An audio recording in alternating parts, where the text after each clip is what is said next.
Ichika was the only male student in the new academic year at Infinite Stratos Academy, and for him, the first day of school felt overwhelming and nerve-wracking. Before long, his homeroom assistant teacher, Maya, stepped up to the front of the class and greeted the students. None of them responded, which made Maya visibly anxious. She explained that everyone there was a new student at Infinite Stratos Academy. Nervously, she mentioned that it was a boarding school, meaning they would be together both during and after school hours. Maya encouraged everyone to get to know each other better so that the next 3 years could be enjoyable for all of them. She then began taking attendance one by one. Ichika looked extremely tense and tried to call out to Haoki, but she turned her head away. Ichika was confused by her reaction. After all, they were childhood friends who had just reunited after 6 years. He started to wonder if maybe Haoki held some resentment toward him. Maya suddenly called Ichika's name loudly, startling him and making the class burst into laughter. She asked him to introduce himself. Ichika stood up, said his name, and greeted everyone, but most of the students stared at him coldly. He figured that if he kept quiet, they might assume he was gloomy or antisocial. He let out a sigh, and everyone thought he was about to say something more, but he ended it there. Suddenly, a teacher entered the classroom and smacked Ichika on the head. He was completely caught off guard when he realized that it was Chifuyu, his older sister. Ichika reflexively called her older sister, but she immediately hit him again and told him to address her as Ms. Instructor while at school. It turned out Chifuyu had been in a staff meeting, so she had asked Maya to handle the welcome for the new students. Ichika was surprised to see his sister at Infinite Stratos Academy. Her job had always been a mystery, and she would only come home once or twice a year. Chifuyu introduced herself as their homeroom teacher and firmly stated that her goal was to make sure every one of them became competent within the year. Her commanding tone and charismatic presence made the students cheer with excitement. Many of them admired her deeply, and some had even enrolled in the academy just to meet her, including one student who came all the way from northern Kyushu. Chifuyu found it ridiculous that so many airheaded students had ended up in her class. Ichika was shocked to learn that Chifuyu would be his homeroom teacher. She questioned why he had failed to properly introduce himself earlier. When he called her older sister again, she pressed his head down once more. The students started to wonder if Ichika's ability to use the Infinite Stratos was because he was Chifuyu's younger brother. Chifuyu told them to settle down. She announced that she would have them master the basics of Infinite Stratos within 6 months. Only after that would they begin practical training. She gave them just half a month to learn the basic movements. The entire class responded in unison, agreeing to the challenge.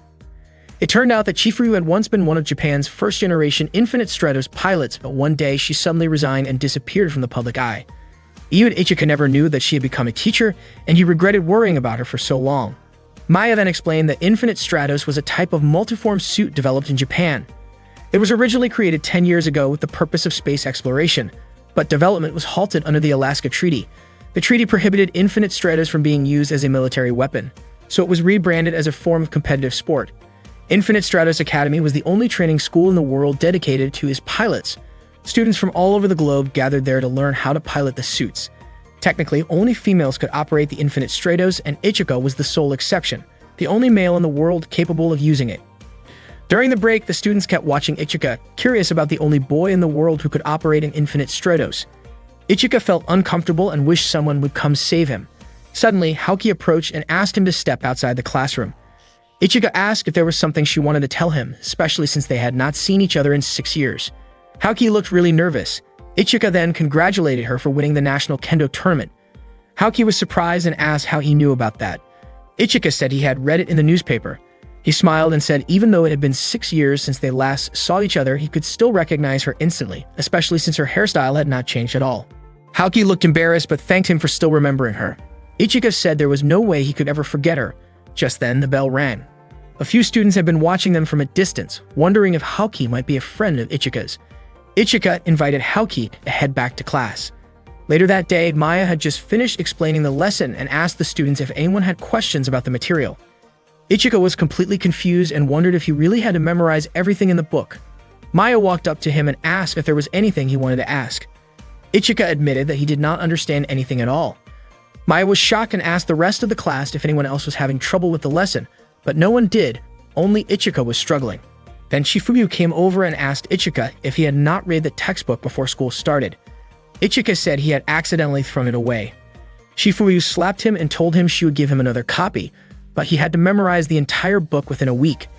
Ichika obviously protested, but Chifuyu firmly insisted. During the next break, a girl named Cecilia approached Ichika.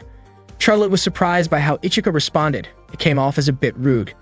Ichika admitted that he did not recognize Cecilia.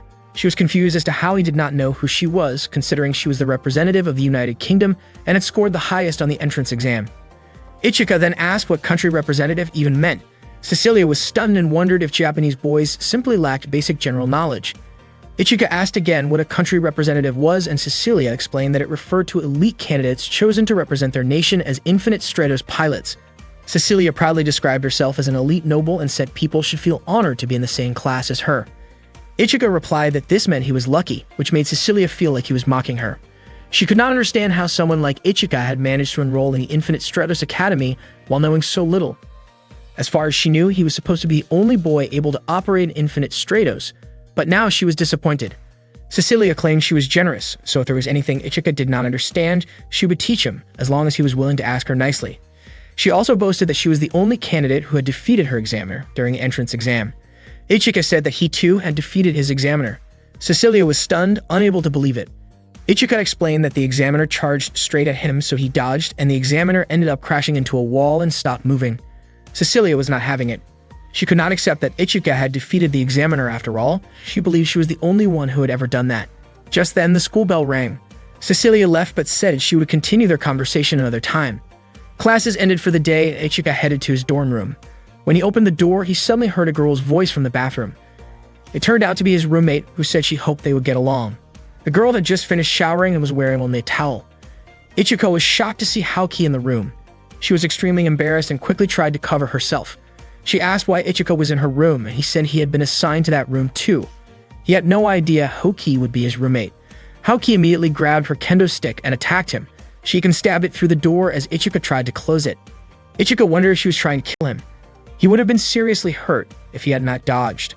The commotion drew the attention of other students, and soon a crowd had gathered outside the room. They didn't expect that Ichika's room would be located there. Ichika himself was shocked to see the girls dressed so revealingly. He pleaded with Haoki to open the door and let him in.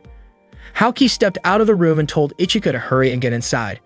Once inside, she asked Ichika to explain why they were assigned to the same room, even though boys and girls had been separated by beds since the age of 7. Ichika said that kind of rule was outdated, but he admitted that sharing a room after the age of 15 could definitely be an issue. Haoki then asked what exactly Ichika was hoping to gain from sharing a room with her. Ichika responded that he wasn't that foolish. Hearing that, Haoki pointed her kendo sword at him and called him an idiot. Ichika tried to block the kendo stick, clearly scared by Haoki's intense expression. Their friends watching from the doorway felt a little sorry for Haoki. Eventually, she ended her attack and quickly closed the door. She told Ichika that they probably needed to set some boundaries since they would be sharing a room.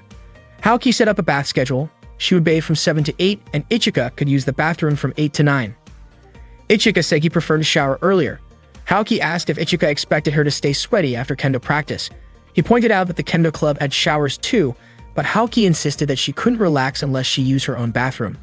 Ichika mentioned that home bathrooms were definitely more comfortable than school ones, then realized their room didn't even have a toilet. Haoki explained that the toilets were at the end of the hallway.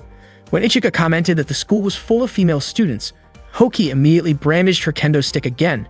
She knew exactly what kind of thought Ichika was having. Not wanting to back down, Ichika picked up a kendo stick to defend himself.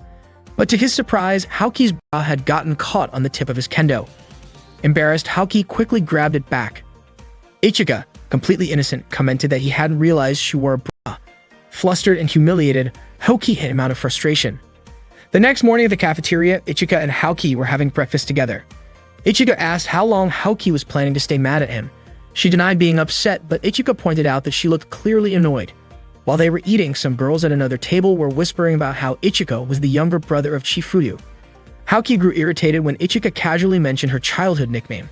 Soon after, 3 girls approached and asked if they could sit beside Ichika. He welcomed them. Their names were Nagi, Yuko, and Hane. They looked excited to sit next to him. Haoki commented on how much food Ichika was eating. In contrast, Ichika noticed how small the girls' portions were and asked if it was okay for girls to eat so little for breakfast. The 3 of them smiled and admitted they preferred to save room for snacks. After finishing her breakfast, Haoki quickly left. Yuko asked if Ichika was close with Haoki. Nanji even knew that they shared a room. Ichika confirmed it and added that he and Haoki had been childhood friends. The 3 girls were surprised. Ichika explained they had been classmates from 1st to 4th grade, though he didn't remember too much about it. Suddenly, Chifuryu arrived and told everyone to finish their meals quickly. Apparently, besides being their homeroom teacher, Chifuryu was also the dorm supervisor for the first years. She warned that anyone who was late would have to run 10 laps around the field. Ichika finally realized why his sister rarely came home. Her responsibilities were overwhelming. During class, Chifuryu informed everyone that there would be an inter-class tournament happening in 2 weeks. Because of that, each class needed to choose a representative. The class representative wouldn't just compete in the tournament, but also attend student council and event planning meetings. Basically, the role would be similar to that of a class president. Chifuryu asked the students to either nominate themselves or someone else. Out of nowhere, one student nominated Ichika, and soon after, a few others followed. Chifuryu asked if there were any other candidates. If not, Ichika would be appointed automatically. But Ichika declined the nomination. Not long after, Cecilia spoke up, saying she wasn't okay with how the selection was being handled. In her opinion, having a male class representative was embarrassing. She admitted she would feel ashamed if Ichika represented the school for the whole year. On top of that, she was already feeling burdened having to live in what she called an underdeveloped country. Ichika didn't take that well and fired back, saying that England wasn't exactly something to be proud of either. According to him, the only thing England would win was a global competition for disgusting food. Cecilia disagreed and said England had plenty of delicious dishes. She got irritated that Ichika was insulting her country. Eventually, Cecilia challenged Ichika to a match and Ichika accepted. Cecilia warned him that if he threw the match on purpose, she'd make him her servant. Ichika then asked how much of a handicap he should give her. That made everyone laugh. They were surprised by how serious Ichika seemed, especially since many believed that men only had the upper hand until Infinite Stratos units were invented. Cecilia mocked Ichika, calling him a funny Japanese guy. One of the students suggested that he ask for a handicap, but Ichika said a man never takes back his word. Chifuryu then stepped in and scheduled the match between Ichika and Cecilia for Monday in Arena 3. She told both of them to get ready. That day, Chifuryu informed Ichika that his Infinite Stratos unit needed more time before it could be used, and since there were no spare units available, the school had decided to build one specifically for him. Upon hearing this, the other students felt quite envious. They wished they could have their own personalized Infinite Stratos as well. Ichika wondered if having a personal unit was really that impressive. Cecilia expressed her delight at the news, saying it pretty much guaranteed the winner of the upcoming representative tournament. From her point of view, it wouldn't be fair if she used a personal Infinite Stratos while Ichika had to rely on a training unit. This surprised Ichika, who had just learned that Cecilia also had her own personal unit. Cecilia explained that as a representative of the United Kingdom, she had been granted one. She also mentioned that only 467 Infinite Stratos units existed in the world, and only the elite among the elite were given personal ones. Ichika was shocked to hear that there were only 467 units. Shizune stepped in to explain that the core technology inside each Infinite Stratos had never been made public. That was why only 467 existed. All the cores had been created by Professor Thabane, Haoki's older sister. The core technology remained a complete mystery, and no one other than Professor Thabane had been able to replicate it. Unfortunately, Thabane had refused to produce more than the original set. Because of this, countries, companies, and organizations had to make do with the limited number of cores available to them for research and development. Chifuryu then explained that personal Infinite Stratos units were normally only given to those working for governments or owned by major corporations. However, due to Ichika's unique status, he would be receiving a personal unit for data collection purposes. Shizune asked Chifuryu if Haoki was really related to Thabane, and Chifuryu confirmed that Haoki was her younger sister. The students were shocked. They had a hard time believing it, especially since Professor Thabane had gone missing and was being sought after by several countries and organizations. Naturally, they asked Haoki if she knew where Thabane was. With a sharp tone, Haoki responded that she had no idea where Thabane had gone. And honestly, she didn't care. Haoki made it clear that she was not her sister, and there was nothing she could tell them. At that point, Chifuryu instructed Maya to begin the lesson. Ichika couldn't help but wonder if something was off in Haoki's relationship with her older sister. During the lesson, Maya explained that Infinite Stratos units protect their pilots using a special energy shield. Each unit possesses something similar to a consciousness, allowing them to communicate with their pilot. Over time, the unit would gradually become more familiar with the pilot's thought patterns. While Maya was giving this explanation, Ichika couldn't understand a word and kept glancing at Haoki from time to time. Maya told the class to think of their Infinite Stratos unit as a partner. Yuko then asked if by partner, she meant something like a romantic relationship. Maya wasn't sure. She admitted she didn't have the experience to answer and that she was curious about it herself. At that moment, Ichika finally realized what it was like to attend an all-girls school. During lunch break, Ichika invited Haoki to eat together, but she ignored him. So he invited a few other classmates instead. Yuko, Hane, and Nagi happily accepted. Ichika said it would be more fun to get along with classmates, but Haoki still refused to join. Ichika tried to tug her along, but she resisted. Jokingly, Ichika teased that if she wouldn't walk, he might have to carry her. Haoki looked visibly upset and suddenly threw Ichika to the ground, which surprised the surrounding students. Ichika commented that Haoki had gotten even stronger, but Haoki shot back saying that Ichika was just getting weaker. According to her, what she had just done was simply a new trick she had picked up from her kendo training. Naji, Hane, and Yuko quickly left the area, clearly intimidated by what they had just seen. Ichika then grabbed Haoki's arm and insisted they eat lunch together, and after some hesitation, Haoki agreed. When they got to the cafeteria, Ichika gently told her not to be so self-centered all the time, which confused Haoki. He explained that what was actually on his mind was her. Ichika reminded her that he had been taken care of by Haoki's family, and since they were childhood friends who trained in the same martial art, it was only natural that he cared about her. After that, they started looking for an empty table to sit and eat together. While they were eating, Ichika asked Haoki to teach him more about Infinite Stratos. He admitted that if things kept going the way they were, he would probably lose to Cecilia without even putting up a fight. Haoki, however, blamed Ichika for getting himself into that kind of trouble. Ichika even went as far as pleading with her to help. Just then, a senior student from Class 3 approached and offered to teach Ichika about Infinite Stratos. She mentioned she knew he was still a beginner, and that he was scheduled to fight Cecilia soon. Haoki quickly stepped in and declared that she would be the one to train Ichika. The senior scoffed, saying that Haoki was just her first year, while she was already in her third year. But Haoki calmly replied that she was Thabana's younger sister, so that it shouldn't be a problem. Hearing that, the senior backed off and left. Ichika felt relieved and thankful that Haoki agreed to help him. Later that day, Ichika and Haoki were practicing kendo together, but Ichika was struggling to keep up. Haoki was confused about why Ichika was performing so poorly and asked what club he had joined during middle school. Ichika confessed that he went straight home every day and had missed a single day of school for 3 years. Haoki decided she would retrain him from the beginning, saying that this issue was more urgent than Infinite Stratos itself. She told Ichika she would train him for 3 hours after school every day. Although Ichika said he still needed to learn about Infinite Stratos, Haoki insisted that his current condition was way more serious.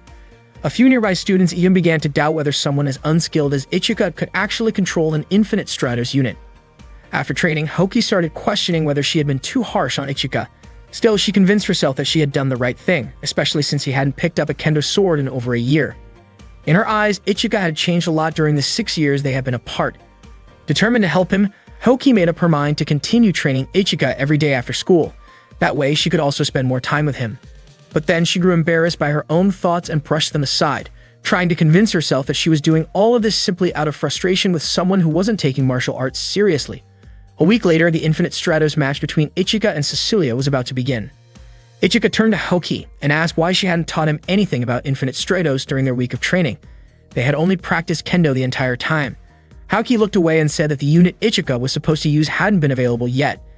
Ichika pointed out that she still could have explained the theory or gone over some basics, but Haoki just kept avoiding eye contact. At that moment, they were watching Cecilia's personal Infinite Stratos unit on the monitor. Soon after, Maya came in and announced that Ichika's own unit was ready. Shifuyu instructed him to get in immediately, noting that they didn't have much time. She urged him to start learning how to move during combat right away. Then Ichika's personal Infinite Stratos unit was revealed. It was called Byakushiki. Shifuyu told him to suit up immediately and begin adjusting to how it moved in battle. Ichika reached out and touched Byakushiki, and right away something felt different compared to the first time he had ever come into contact with an Infinite Stratos. As his hand rested on it, he began to understand what it was and why it existed. He also started to connect with it on a deeper level. Shifuyu asked him to relax his back as if he were sitting down, since the system would automatically adjust itself to him. Byakushiki then began to boot up and access its system. Maya provided some background information explaining that Cecilia's Infinite Stratos was called Blue Tears. Blue Tears was designed for long-range combat, while Byakushiki was equipped with a feature called Absolute Defense. This meant it was built to protect its pilot at all costs against any kind of attack. However, activating this feature would consume a large amount of shield energy. Ichika was ready for his match against Cecilia. He headed straight to the battle arena. Cecilia was already waiting, and with her usual arrogance declared that she would give him a chance to surrender and apologize. Of course, Ichika refused. Cecilia immediately fired at him, landing a direct hit on Byakushiki's shoulder. The audience was stunned. Ichika realized that it felt like he couldn't keep up with Byakushiki's speed. Cecilia kept firing and Ichika did his best to dodge her attacks. Each shot from her kept reducing Byakushiki's shield energy.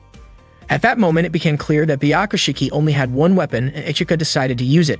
Cecilia mocked him, calling him foolish for choosing to fight her using a close-range weapon. The students watching the match kept cheering with excitement, while Haoki looked deeply worried about Ichika.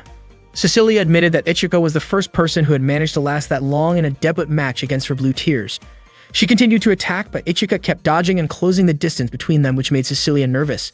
Ichika figured out that Cecilia's weapons were controlled by her commands, and while she was actively using those weapons, she couldn't switch to another type of attack at the same time. Maya commented that Ichika was truly impressive, even saying it was hard to believe this was only his second time activating an Infinite Stratos. However, Shifuyu felt Ichika might be getting too confident. She noticed that he kept moving his left hand, a habit he usually displayed when he had made a small mistake. At that point, Haoki was visibly worried about him. There were only 2 shots left coming at Ichika. He knew Cecilia was keeping her distance, but he also believed that he had the upper hand if the fight came down to close combat. Unfortunately, Cecilia still had another attack left and quickly launched it. The hit looked like it struck him directly, but Byakushiki suddenly shifted form and shielded Ichika. Everyone watching was shocked as Ichika's Infinite Stratos transformed. A system notification appeared in front of Ichika, letting him know that a change had occurred. Cecilia was surprised to learn that Ichika had been fighting in default configuration mode the entire time. Ichika didn't fully understand what was going on, but in that moment, he felt like Byakushiki had finally become truly his. Byakushiki then revealed a new weapon, Yukira Type 2, the same type used by Chifuyu. Ichika acknowledged himself that he had the most amazing older sister in the world, but he also knew it was time to stop relying on her to protect him all the time. From now on, he had to protect his family too. To start, he had to defend her reputation because in his eyes, Shifuyu wouldn't look cool if her little brother ended up being a loser. Frustrated, Cecilia launched a barrage of shots at him, but Ichika deflected them with ease and quickly closed in for a close-range attack. Just before his Yukira could strike her, Byakushiki's shield energy finally ran out, meaning the match had come to an end. As a result, the winner was declared to be Cecilia. The announcement shocked the audience, who had been captivated by the intense match. After the match, Ichika met with Shifuyu and asked why he had lost. Shifuyu explained that it was because Ichika had used an anti-shield attack, which happened as a result of fighting without fully understanding the function of his weapon. Ichika then asked what exactly an anti-shield attack was. Shifuyu told him that an attack capable of penetrating the enemy's shield and directly hitting the pilot was a special ability of Yukira. In fact, she added, Yukira's attacks drained Byakushiki's energy in order to be executed. That weapon, she revealed, had been the key to her victory in the first Mondo Grosso.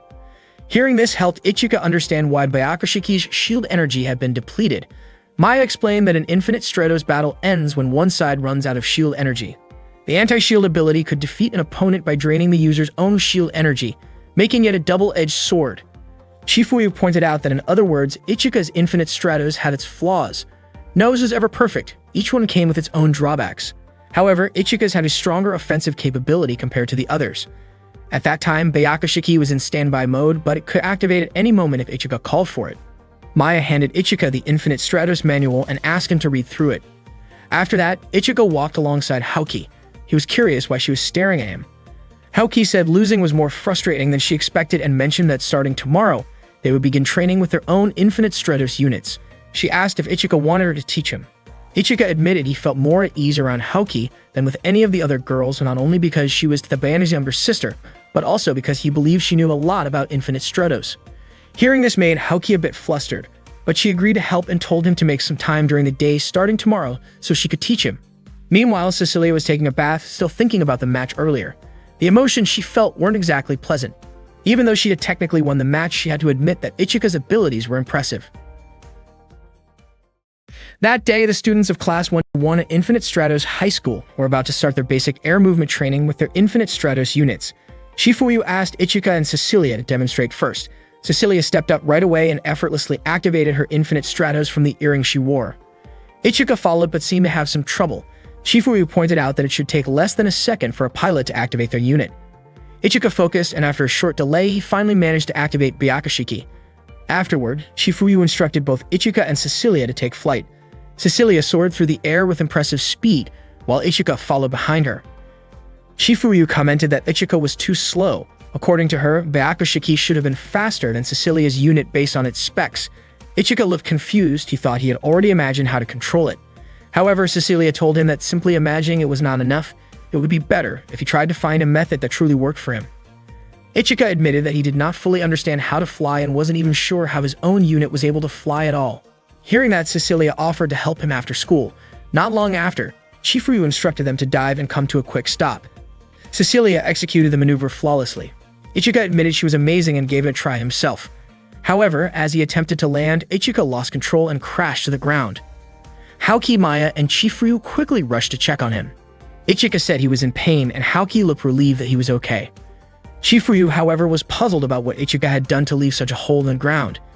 Ichika apologized while Haoki expressed her disappointment that he had not mastered anything she had tried to teach him. Suddenly, Cecilia came over to check on him, surprising Ichika with her concern. Cecilia was relieved he was safe and suggested that he go to the student infirmary just to be sure. Haoki disagreed, saying that because Ichika had been using an infinite Stratos, he wouldn't get hurt that easily. Cecilia responded that worrying about others was only natural. The two of them then started arguing, criticizing each other in front of everyone. Ichika was baffled about why they could never seem to get along. The next day, Class 1-1 held a small celebration for Ichika, who had been chosen as their class representative. Ichika was confused about why he had been selected. It turned out that Cecilia had declined the position. Although Ichika had lost their match, she believed that he deserved the role because he had managed to challenge her properly. She had reflected on her behavior that day and realized it caused too much chaos, and chose to step back so Ichika could take the spot instead. Their classmates agreed and even said that as the only boy in class, Ichika should be pampered. Haoki, standing nearby, looked annoyed by how popular Ichika had become. Ichika noticed her scowling and wondered what was bothering her. Suddenly, a student from the journalism club named Karuko appeared and snapped a photo of Ichika. She asked to take a picture of him and Cecilia together. Since they were a well-known duo, both having personal Infinite Stratos units, Karuko even requested them to pose with a handshake. Cecilia looked delighted and asked if she could get a copy of the photo as well. Karuko promised she would send her one. As they stood side by side and leaned in slightly for the shot, Haoki could be seen frowning nearby. Right as Karuko prepared to take the picture, all the other students suddenly joined in, crowding the frame. Cecilia was visibly annoyed. They had all jumped in to prevent her from getting a solo shot with Ichika.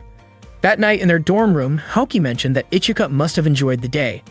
Ichika admitted he was exhausted and asked if she would enjoy being in his position. Haoki frowned and threw a pillow at him. Ichika was confused by her reaction. She said she wanted to change into her sleepwear and asked him to turn around. Ichika suggested that next time she should change while he was brushing his teeth. Haoki quickly pulled the curtain between their beds and changed clothes. Meanwhile, Ichika, nervously aware of what was happening, sat still until Haoki finished putting on her kimono. When she was done, Ichika noticed the sash she was wearing and commented that it looked new. Haoki didn't expect Ichika to be that observant, but of course he had noticed. He looked at Haoki every single day. That night, Haoki invited Ichika to go to sleep and turned off the lights in the room. Before they dozed off, she apologized to him for being so difficult lately. Ichika told her it didn't bother him at all. The next day in class, the students were buzzing with news that the class representative of 1-2 had been replaced because of a transfer student. Yuko mentioned that the new student came from China. With full confidence, Cecilia guessed that they were probably looking for someone strong enough to compete with her. Ichika became curious. Was this new student really that powerful? Shizune didn't think so. She said it was unlikely because only students from classes 1-1 and 1-4 had personal Infinite Stratos units. But just then, the girl entered the classroom announcing that the new class 1-2 representative did in fact have her own IS, so class 1-1 wasn't going to win that easily. To Ichika's surprise, he recognized her. The girl's name was Lingyan, and she was the transfer student from China. Lingyan stepped forward and boldly declared the challenge to the class. Cecilia couldn't believe how casually Lingyan was acting around Ichika. Ichika, confused by her behavior, asked why she was trying so hard to act cool. That wasn't like her at all. Lingyan got annoyed, but before things escalated, Chifuryu suddenly knocked her lightly on the head and reminded her that it was time for homeroom. She told Lingyan to head back to her own classroom so she wouldn't cause a distraction 1-1.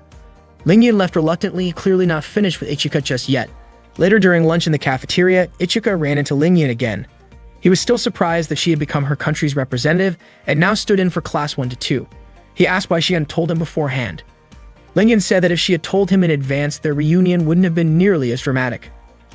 Ichika then asked if she still felt awkward around Chifuryu. Lingyan admitted that it wasn't awkward, they just didn't get along very well. As she ordered a bowl of ramen, Ichika wasn't surprised at all. She had always loved ramen. He asked how she had been during the year they hadn't seen each other. The other students from class 1-1 started to get irritated watching Ichika and Lingyan chatting so closely. They kept glancing over at the two of them, obviously not pleased. Ichika asked when Lingyan had become her country's representative. She said she was shocked when she first saw Ichika on the news. Ichika himself couldn't believe he had ended up at Infinite Stratos either. Lingyan mentioned that she had heard about what happened during Ichika's entrance exam, how he had accidentally activated an Infinite Stratos. She asked how that even happened. Ichika explained that the entrance test was held in a building with lots of rooms. He got lost and tried to ask the staff for help, but didn't understand their directions. He ended up wandering around until he stumbled into a room with an IS unit inside. Out of curiosity, he touched it, and to everyone's shock, it activated. Moments later, people rushed in and told him he wasn't supposed to be there. Since men aren't supposed to be able to operate as units, they were stunned when they realized the machine had responded to him. A lot happened after that, and eventually, Ichika was admitted to Infinite Stratos Academy.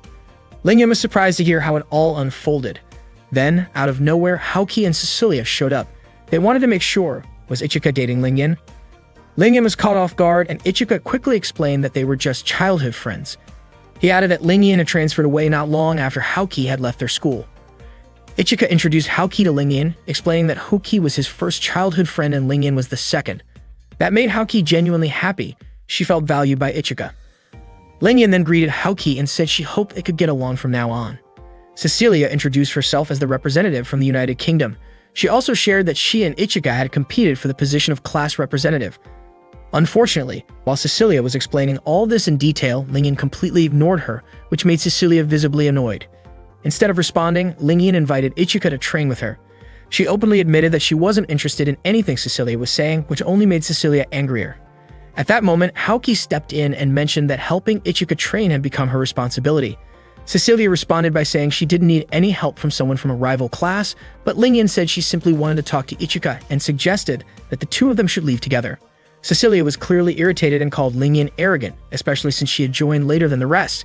However, Lingyan pointed out that she had known Ichika longer than Cecilia had. Not wanting to be outdone, Haoki claimed that she had actually known Ichika the longest and even mentioned that he used to come over to her house for meals. Lingyan then revealed that Ichika had also frequently come to her house for meals back in their grade school days.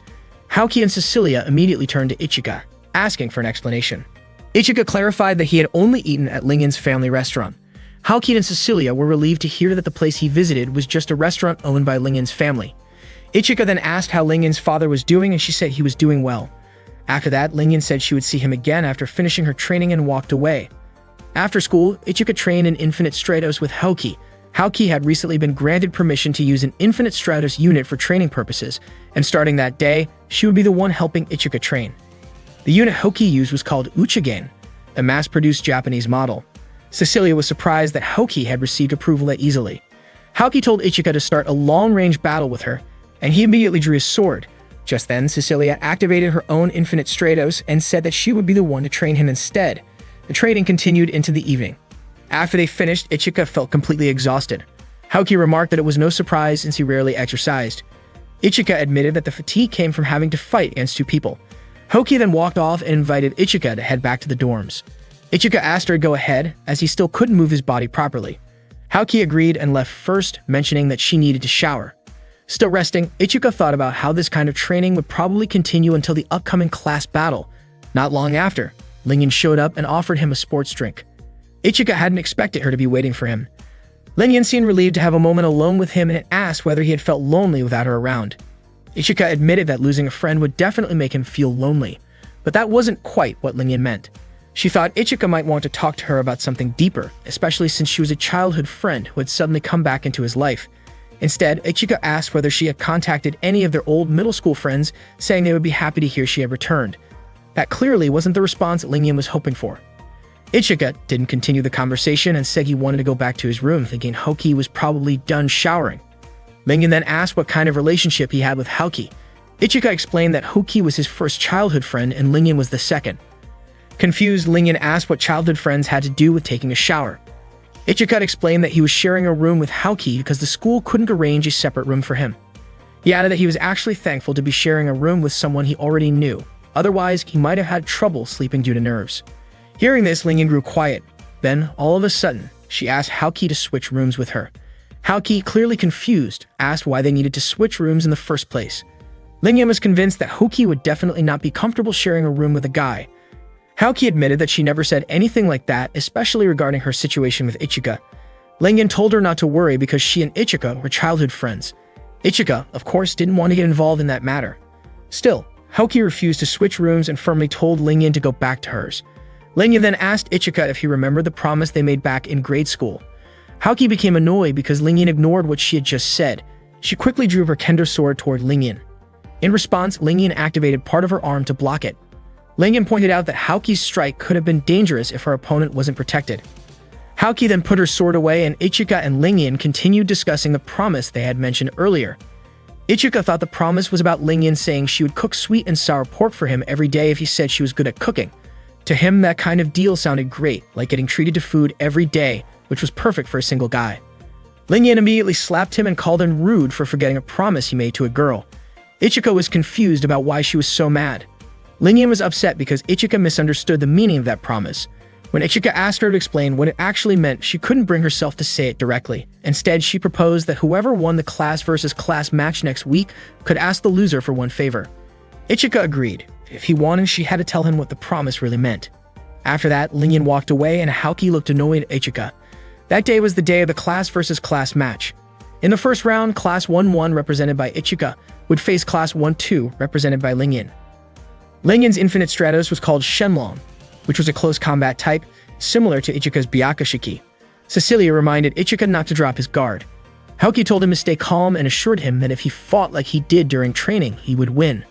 Before long, Ichika and Lingyan headed to the arena. Right before the match began, Lingyan told Ichika that if he apologized for what happened, she would go easy on him. Ichika refused and told her to just come at him with everything she had. Lingyan warned him that a supposedly invincible is like Byakushiki wasn't truly perfect. With enough power to surpass its shield, someone could injure their opponent without needing to defeat them entirely. Shortly after, the match between Ichika and Lingyan began. That day, an interclass match was being held. In the first round, Ichika represented Class 1-1 and faced off against Lingyan from Class 1-2. Lingyan quickly drew her sword and launched it toward Ichika, but he managed to block the attack.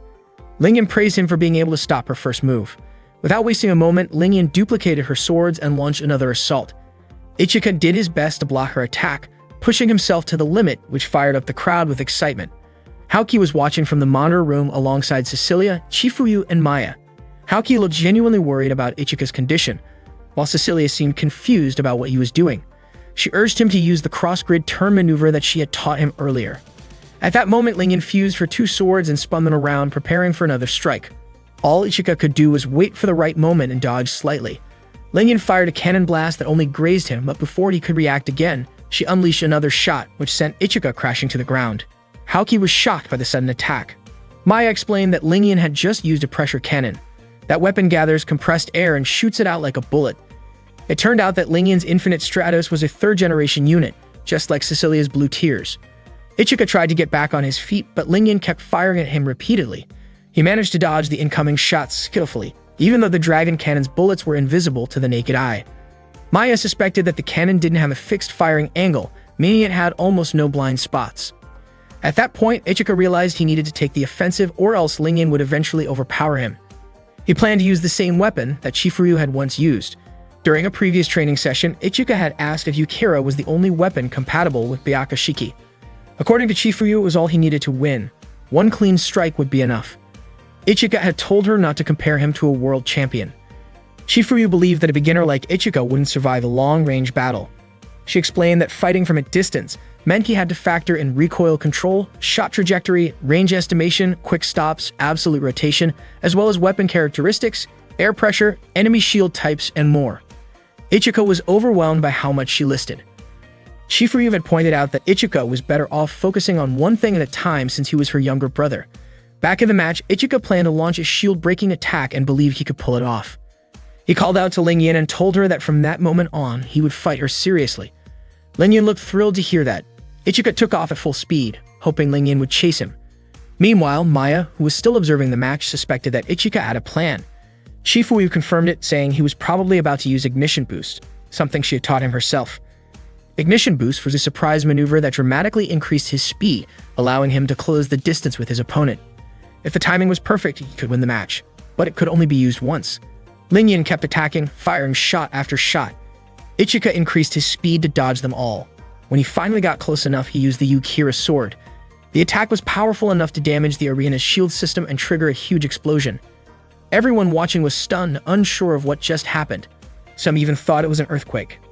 Haoki looked deeply worried about Ichika. Maya quickly reported that there had been structural damage and that it seemed like someone had breached the protective shield. Chifuyu announced that the match was over and ordered both Lingyan and Ichika to stand down immediately. The crowd panicked and people began running for safety. Ichika didn't understand what was happening. Lingyan contacted him to say the match had been cancelled, and she invited him to return to the base with her. Suddenly, an alert went off.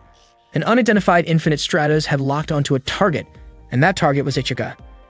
Lingyan panicked and told Ichika to head back while she bought him some time. She urged him to escape right away, but Ichika refused to leave a girl behind in such a dangerous situation. Lingyan told him that she was stronger than he was, so he needed to go. She also said she had no intention of fighting until the end, believing the teachers would arrive soon to take care of the threat. Suddenly, a cannon blast was fired toward Lingyan, but fortunately, Ichika quickly jumped in and saved her. The cannon attack was far more powerful than anything Cecilia had ever launched. Lingyan felt deeply embarrassed because Ichika had lifted her up in his arms and she started hitting him in protest, trying to get him to put her down. Before long, the attack came again. From the explosion emerged an unidentified Infinite Stratos unit. Ichika tried to ask what its intentions were, but there was no response.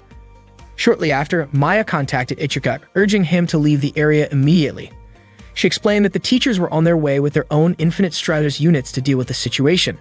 However, Ichika refused and said he would hold off the attacker until all the students had evacuated.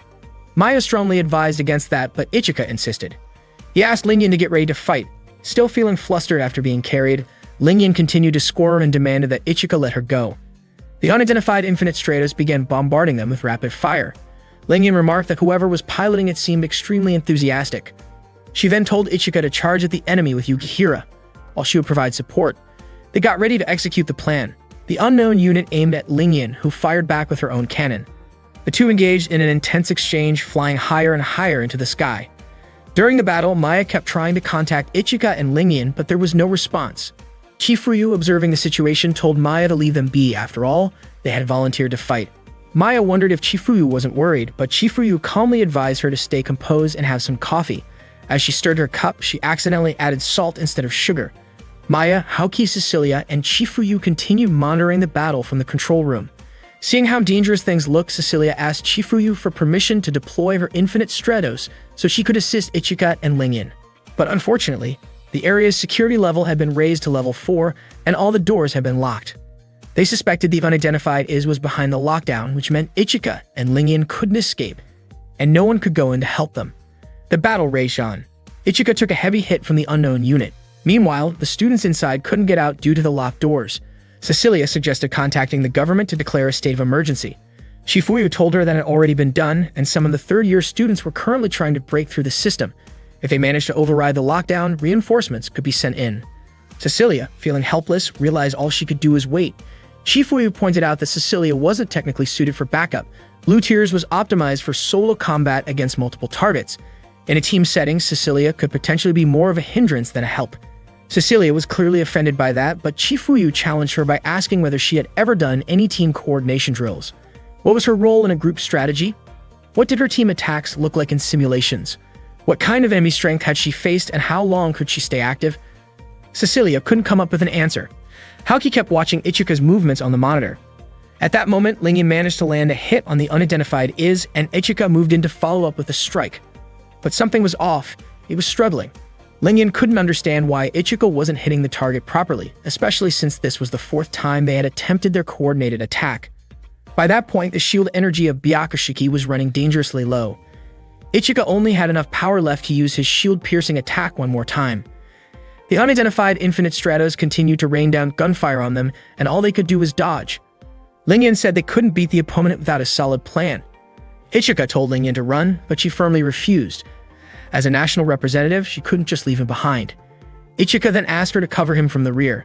Hearing that, Lingyan became flustered and embarrassed, so much so that she almost got hit by an incoming attack. The unknown Infinite Stratos kept firing at them, and the two tried their best to dodge the relentless assault. Suddenly, the machine halted. Ichika suspected that the might be unmanned. At first, Lingyan didn't believe him. But as she thought about it, she realized that the never attacked when they were speaking, almost as if it was listening in on their conversation. Even then, Lingyan was skeptical. To her knowledge, all IS units were designed to be operated by a pilot. An unmanned version shouldn't even exist. Ichika then posed a question. What if the IS really didn't have a pilot? Lingyan asked if he thought he could win in that case.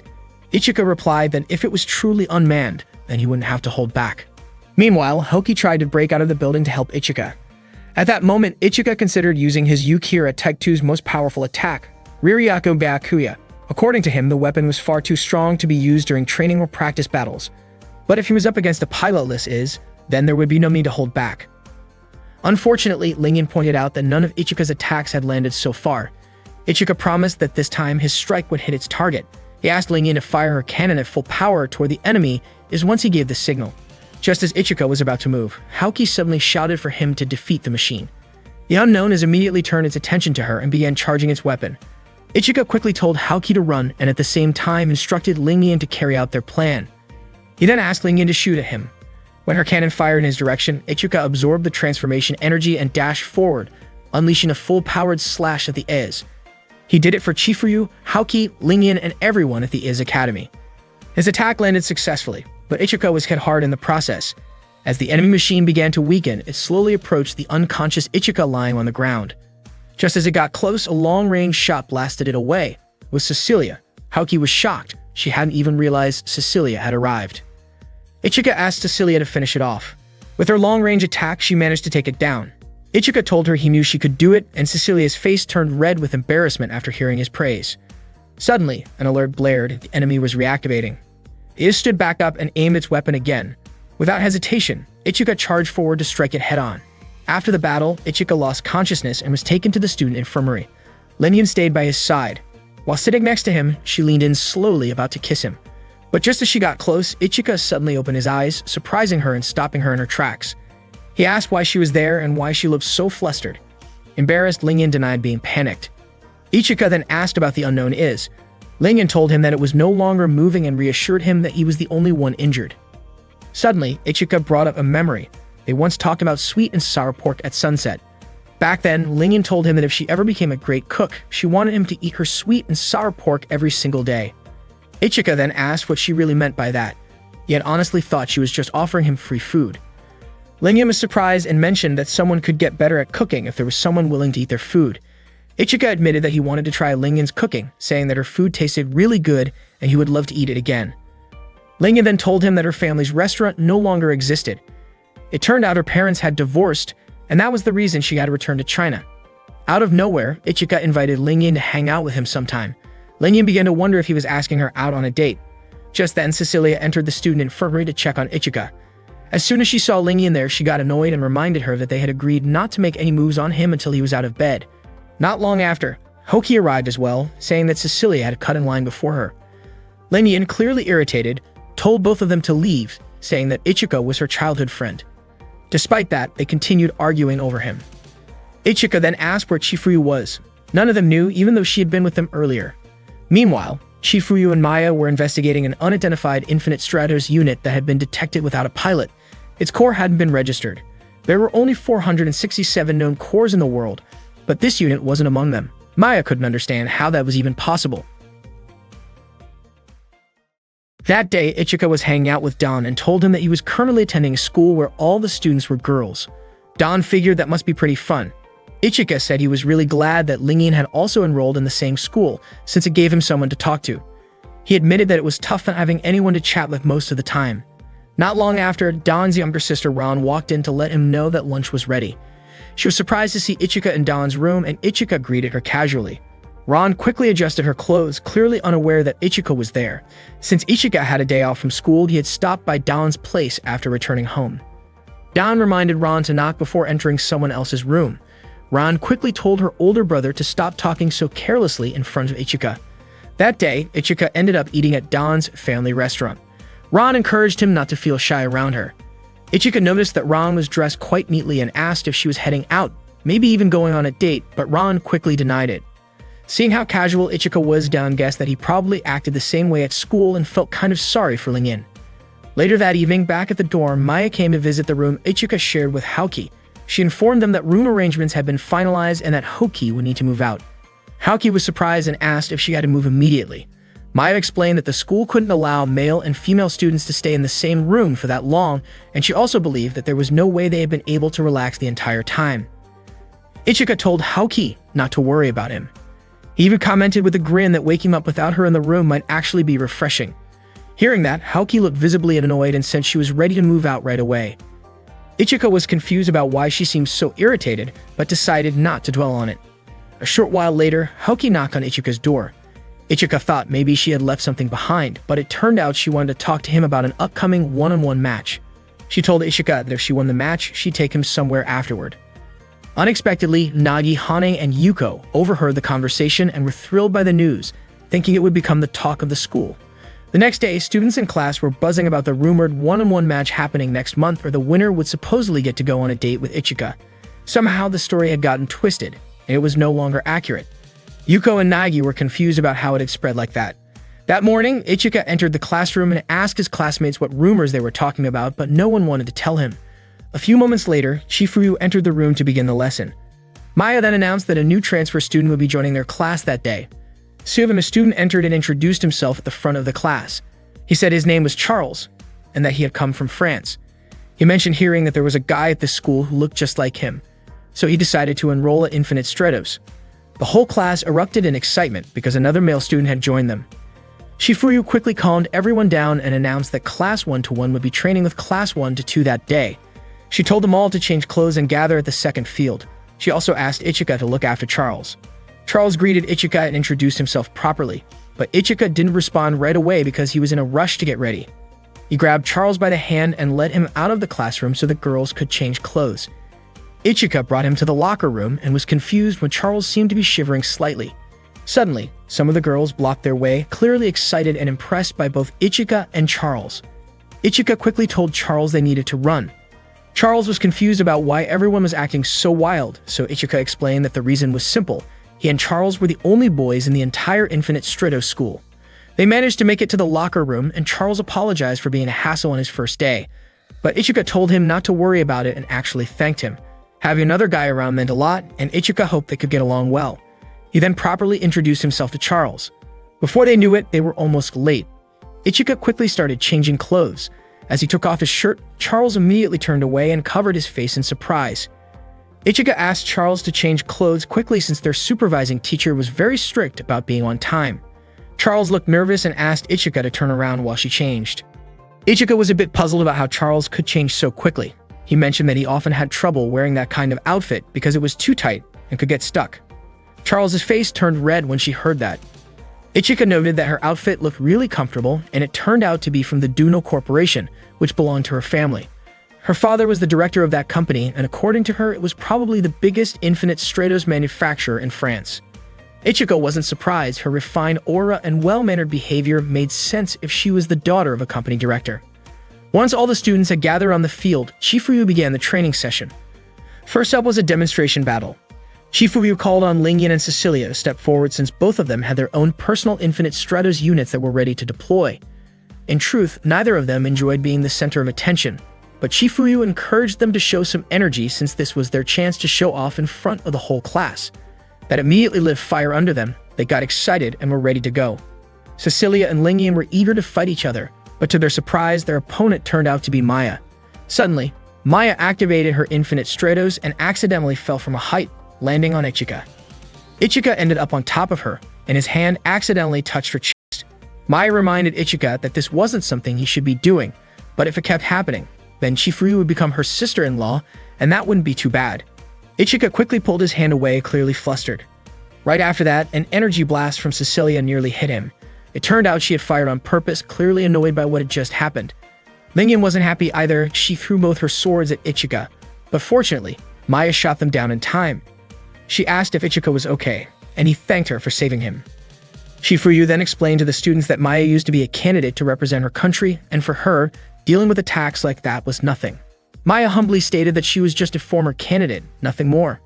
Chifuyu then instructed them to begin the match. Cecilia asked whether the battle would really be a 2-on-1 fight, and Lingyan expressed her concern too. Chifuyu reassured them not to worry. If Maya was using her full strength, they would likely lose regardless. Tralek gave the signal, and the battle began. Cecilia fired a series of shots at Maya, but she easily dodged them. Lingyan launched a cannon blast, but again, Maya avoided the explosion effortlessly. Meanwhile, Chief Ryu asked Charles to explain Maya's Infinite Stratos unit to the rest of the students. Charles explained that Maya was using the Rafale Revive developed by the Duno Corporation. It was one of the best second-generation Infinite Stratos units and could hold its own even against early third-generation models. Among the mass-produced units at the time, it was the most advanced and ranked as the third best-selling model. It was also highly versatile, capable of handling close-range combat, long-range attacks, and defense. Back in the fight, Maya continued to fire at Cecilia, who tried her best to dodge. In doing so, she ended up colliding with Lingyan. When the two of them were close together, Maya seized the opportunity and shot them both, knocking them out of the air. Cecilia was in disbelief as she had lost. She and Lingyan began blaming each other for the defeat. Chief Ryu stepped in and told them to show some respect to Maya, now that they had seen just how strong she really was. Afterward, Chief Ryu instructed the students to start training in groups, but leaders of each group would be the students who owned personal Infinite Stratos units. She asked them all to split up and form their groups. The students quickly moved to organize themselves. Lingyan reminded her group members to be careful and not to touch things recklessly, as someone might get hurt. Cecilia asked her group to board one at a time. Meanwhile, Haoki, who had secretly wanted to join Ichika's group, found herself annoyed by the fact that she was considered an elite even in moments like this. Ichika directed his group members to board in order, following their number sequence. The first in line was Kyoka, a girl from the handball club. She shared that she enjoyed watching sports and jogging. As she reached out to shake hands with Ichika, the rest of the group started to feel jealous. They quickly crowded around and offered to shake his hand too, all saying they had liked him since the first time they met. Apparently, Charles had experienced the same situation before as well. Kyoko was wearing her Infinite Stratos suit and tried walking slowly. She admitted that the training made her heart race. Ichika called the next person, and Haoki stepped forward, saying that she couldn't climb up to the control unit. Maya asked Ichika to help Haoki use Byakushiki get her up there. Without hesitation, Ichika lifted Haoki and carried her up princess style. It was her first time being carried like that. Ichika asked her to activate the Infinite Stratos and start using it. Out of nowhere, Haoki asked whether Ichika had any plans during lunch. She then asked if they could eat together, and Ichika agreed. Unfortunately, the lunch Haoki had dreamed of sharing alone with Ichika turned out to be a group lunch with Charles, Cecilia, and Lingyan. Ichika felt that it would be more fun to eat together, especially since Charles had just transferred and still didn't know much about the school. Ichika, Cecilia, and Lingyan exchanged intense stares. Charles began to feel awkward being there with all of them, but Ichika reassured him that it was fine since they were both guys and also roommates. Charles thanked him, and Lingyan was curious why Ichika seemed flustered. At that moment, Lingyan brought out some sweet and sour pork she had made herself. She explained that she prepared it earlier that morning because Ichika had said he really wanted to try her cooking. Cecilia chimed in, saying she also woke up early to prepare something. She had made sandwiches, hoping to show that British food could taste great too. Ichika tried the sandwich first, but it seemed like he didn't quite enjoy the taste. He then turned his attention to Haoki's lunch. Haoki's bento looked luxurious. She admitted she had prepared it with care, originally intending to eat it by herself. Ichika tasted it and found it delicious, certain that she had put a lot of effort into making it. Haoki smiled and revealed that the dish was seasoned with ginger, soy sauce, grated onion, a bit of pepper, and a secret ingredient, grated radish. Ichika was clearly impressed by the flavor, and Cecilia and Lingyan started to look annoyed. Ichika asked why Haoki wasn't eating, and she told him that she had already eaten the failed batch. Seeing how happy she was that Ichika liked her cooking, he offered her a bite, feeding her directly. Haoki's face turned bright red as she accepted the bite. She admitted it was really good, though it wasn't just about the karage. Charles then commented that what they just did looked like something couples do, feeding each other. She said the two of them looked very close. Lingyan and Cecilia didn't seem too happy to hear that. Charles then suggested that they all share their lunches and feed each other, saying there was nothing wrong with that. Ichika agreed, and so did Lingyan. Cecilia, although usually opposed to anything outside of proper table manners, said she should probably follow Japanese customs in this case. Lingyan then offered her sweet and sour pork to Ichika, and Cecilia also moved to feed him her sandwich. Later that night, Ichika and Charles were chatting in their room. Charles asked why Ichika trained with the Infinite Stratos after school. Ichika explained that he needed the extra practice because he had fallen behind the others. Charles said she wanted to join in as well, especially since she had her own personal Infinite Stratos and could possibly be of help. Ichika happily agreed. The next day at school, Maya brought more exciting news. Another transfer student had joined Class 1-1. This new student was from Germany and her name was Laura. The class was surprised since it was the second day in a row they had a transfer student. Maya asked everyone to stay calm because Laura hadn't finished introducing herself yet. Chifuyu then asked Laura to introduce herself properly. Laura addressed Chifuyu as coach, which led Ichika to guess that she must have known Chifuyu from her time in Germany. After her brief introduction, Laura suddenly slapped Ichika across the face, shocking the entire class. She then stated that she refused to acknowledge Ichika as Chifuyu's younger brother. As usual after school, Ichika was training with his Infinite Stratos. That day, he was practicing together with Haoki, Cecilia, and Lingyan. Haoki taught Ichika how to properly attack using a sword.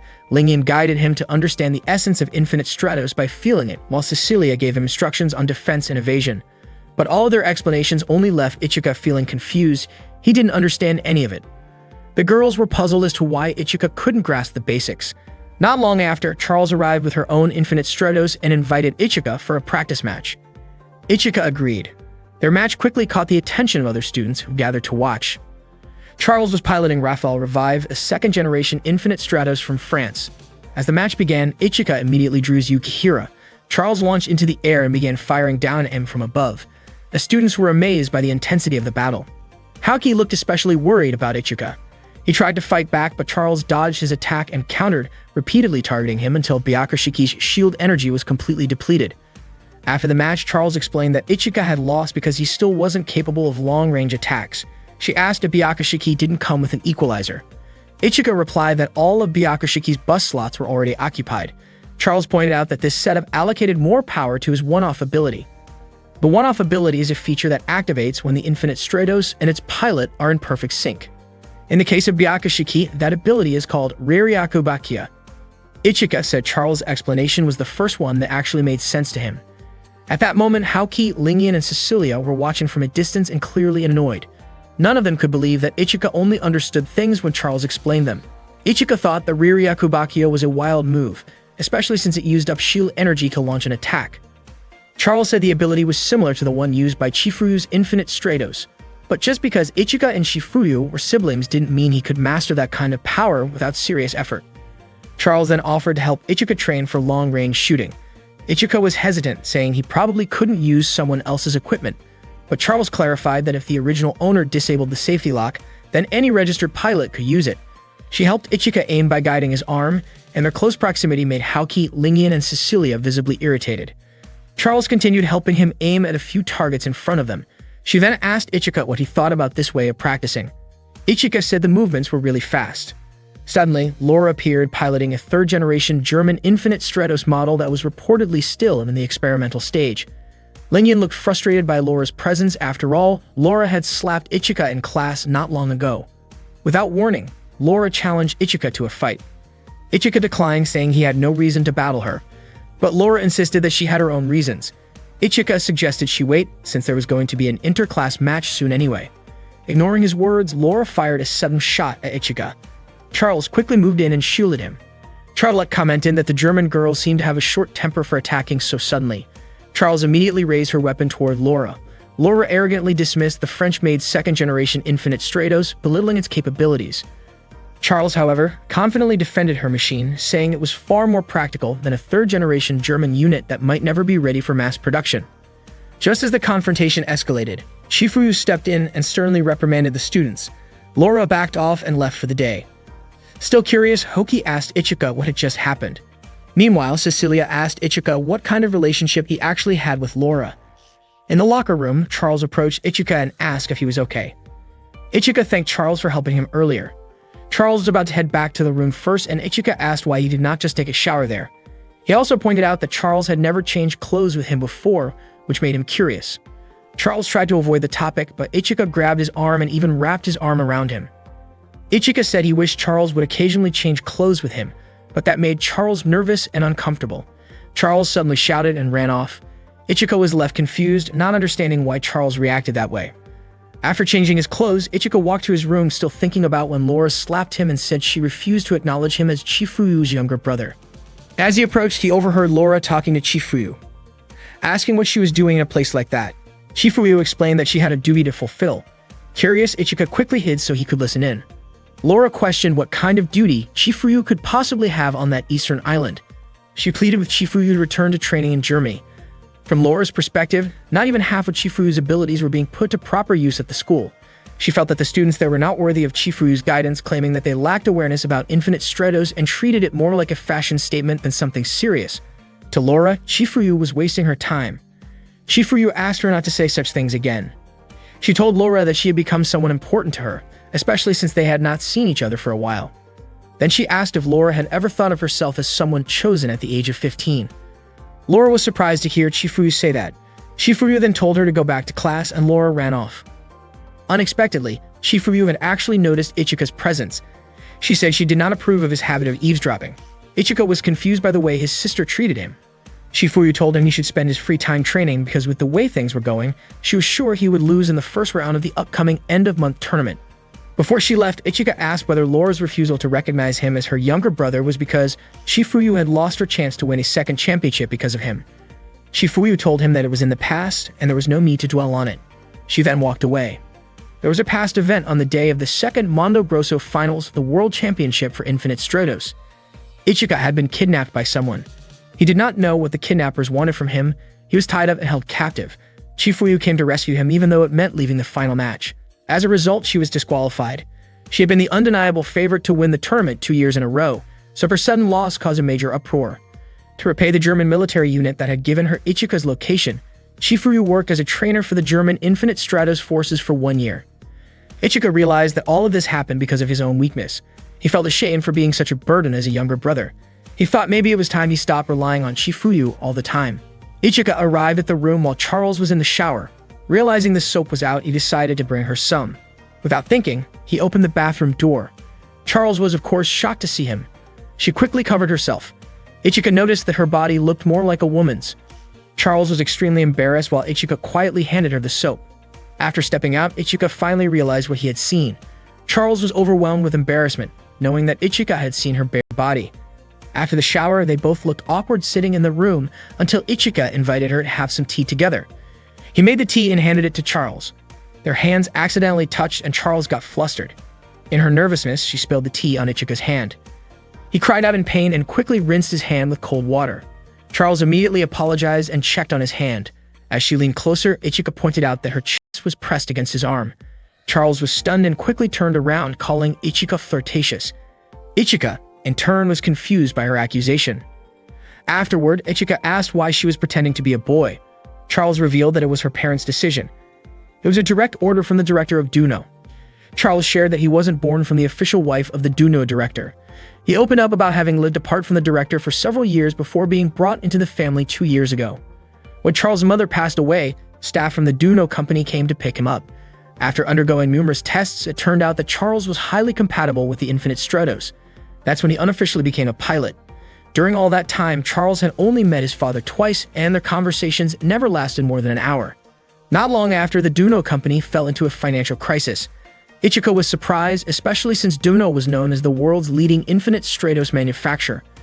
But Charles explained that despite their dominance, Revive was still considered a second-generation as model, while the industry's research was already moving toward third-generation technology. According to Charles, the main reason Cecilia and Laura were transferred was for data collection. Duno was also conducting third-generation is research, but it wasn't going well. If things kept going in that direction, the company risked losing its production rights. Ichika then asked how all this related to Charles pretending to be a boy. Charles said it was simply a marketing tactic to draw attention. By pretending to be male, it became easier to get involved in the special case taking place in Japan.